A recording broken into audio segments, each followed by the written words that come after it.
Selamat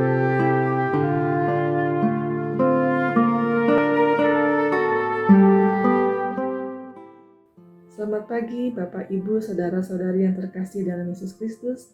Bersama saya Kristi Adriana dalam Renungan Harian GKI Kebonjati 100 dengan tema Di manakah kepercayaanmu?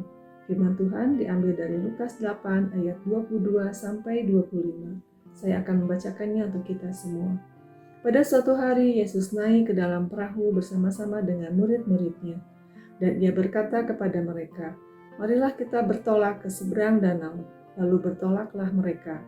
Dan ketika mereka sedang berlayar, Yesus tertidur.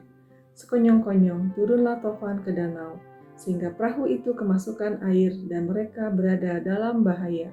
Maka datanglah murid-muridnya membangunkan dia, katanya, "Guru, guru, kita binasa." Ia pun bangun, lalu menghardik angin dan air yang mengamuk itu.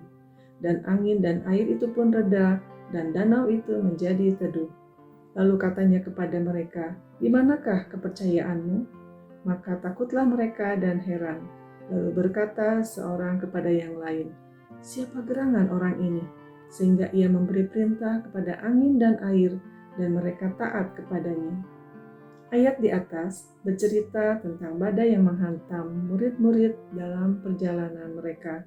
Jikalau kita percaya pada pemeliharaan Allah dan mengajarkan bahwa segala sesuatu telah ditetapkan dan diatur oleh Allah, maka kita harus percaya bahwa badai yang menimpa Yesus dan murid-muridnya ini bukanlah suatu kebetulan.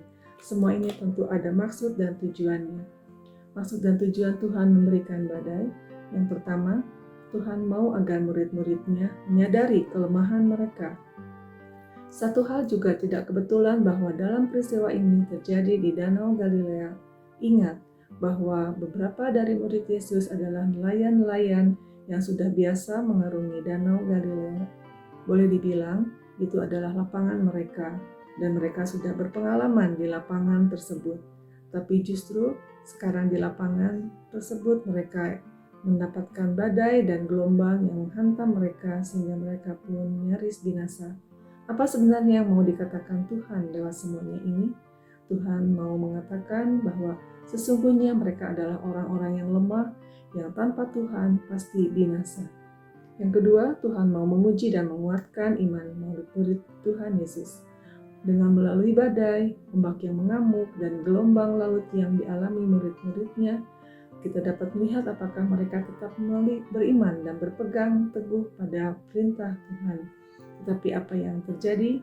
Murid-murid Yesus menjadi panik, mereka gelisah, ketakutan karena perahu mereka akan tenggelam. Apalagi ketika melihat Yesus yang tertidur, membuat iman mereka ragu dan bimbang kalau mereka akan selamat. Yang ketiga, Tuhan mau menunjukkan kuasa-Nya dan memperkenalkan dirinya kepada para murid. Hari itu, hari di mana murid-murid dihantam badai dan tofan. Mata mereka melihat sebuah mujizat yang luar biasa, bahwa angin badai dan tofan dan gelombang teduh seketika. Hari itu juga mereka menyadari bahwa mereka tidak sedang mengikuti seorang guru yang biasa, ini lebih dari seorang manusia biasa. Dia adalah Tuhan dan Allah. Seandainya perahu mereka tidak dihantam badai, mereka tidak diberi kesempatan untuk melihat mujizat yang luar biasa dan juga tidak mengenal Yesus dengan lebih baik lagi. Bagaimana dengan kita pada saat ini? Apakah hidup sedang terasa sulit? Pandemi yang belum berakhir, kebangkrutan atau kerugian finansial, kondisi kesehatan menurun, relasi dengan orang yang kita kasihi sedang rusak? Tuhan mengajukan pertanyaan serupa kepada kita. Di manakah kepercayaanmu kepadaku? Badai hidup pasti akan berlalu. Tofan masalah akan segera lenyap. Hidup kita akan baik-baik saja jika kita terus mempunyai pengharapan pada Tuhan kita. Yesus ingin agar mata hati kita tertuju pada kehadiran-Nya di sepanjang kehidupan ini. Tuhan selalu ada di setiap saat hidup kita, dalam keadaan tenang maupun pada masa-masa yang sulit. Telinganya selalu siap mendengar jeritan kita saat kita meminta pertolongan-Nya.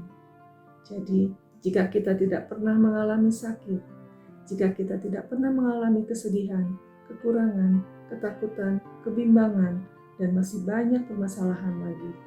Bagaimana kita dapat mengenal Allah sebagai penyembuh, penghibur, pemelihara, penasehat, dan juru selamat kita.